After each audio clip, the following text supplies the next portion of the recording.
Hi everyone, I'm back with you again. Now we finished our little hand sanitizer pouch. So this I'm calling the blokey one because I do have a girly one.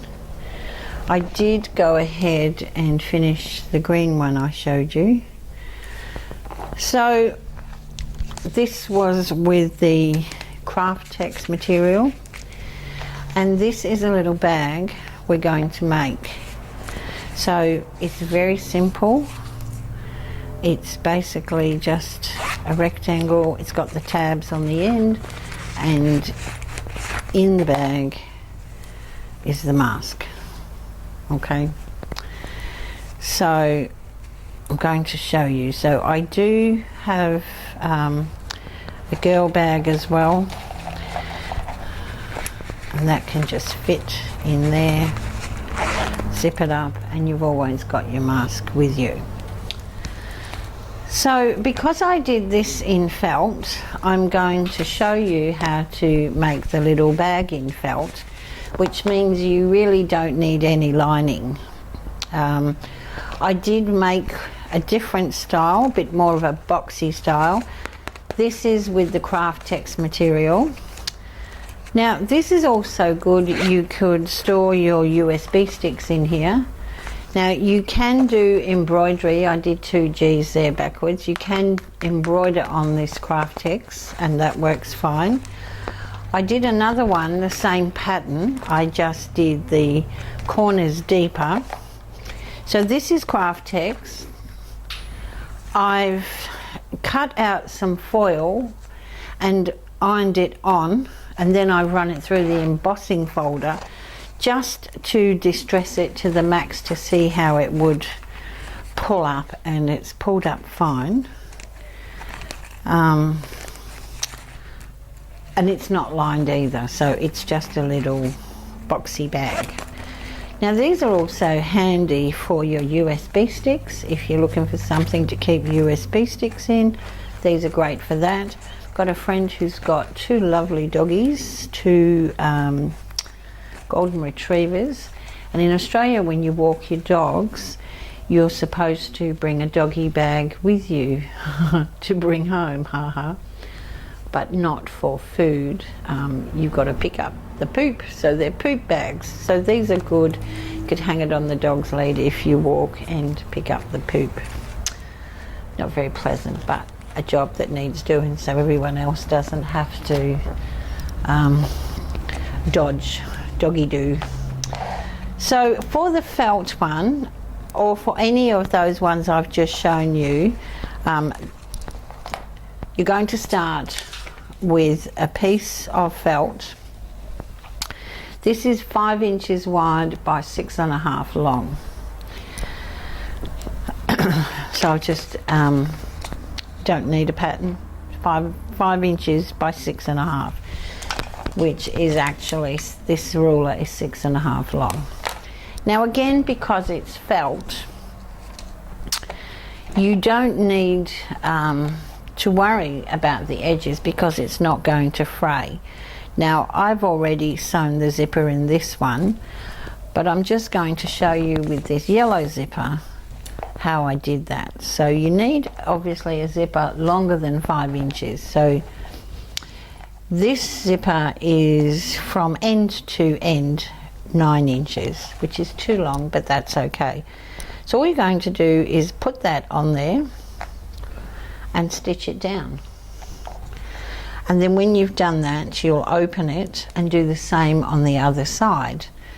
And here's one I've done. Now I've done it in black. Let's take the pins out. And just stitched with white thread because I did this in the white thread. Okay, so they're going to be a matching pair. So once you have your zipper sewn in on the 5-inch side, you're going to just find the center. So you can put a pin here, find the halfway, and a pin here.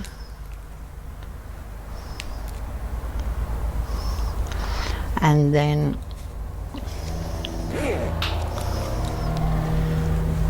line the center of your zipper up with that 5-inch mark, halfway mark, sorry, like that.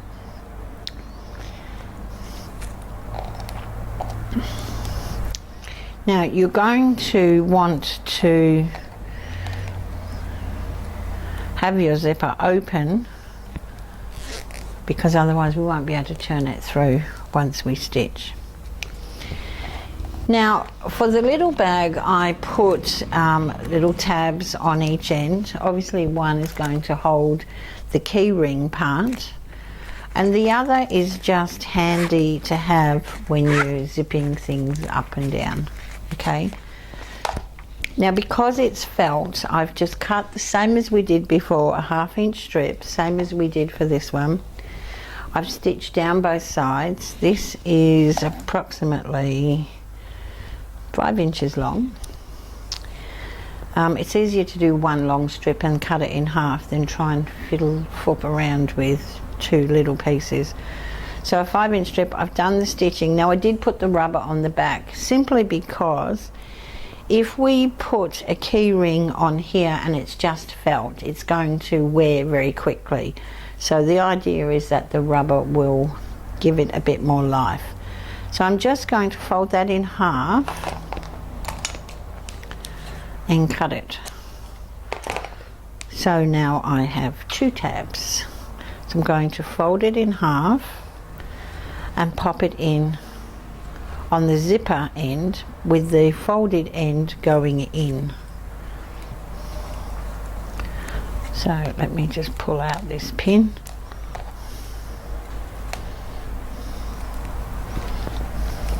So I'm going to put that over the end of the zipper and sticking out a little bit, and then line those up.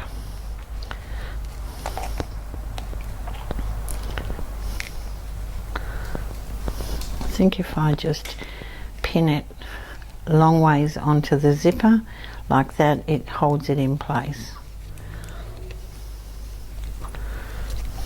I think I have too much sticking out now. Okay, that's better. So you're going to do that on both ends, but you need to make sure that your zipper pull is pulled back. So I'm going to take the other one and do the same thing on this end.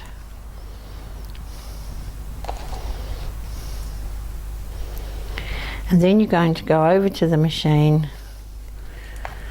and just sew 1/4 inch thereabouts straight across both ends. Okay, so I'll do that and then I'll come back.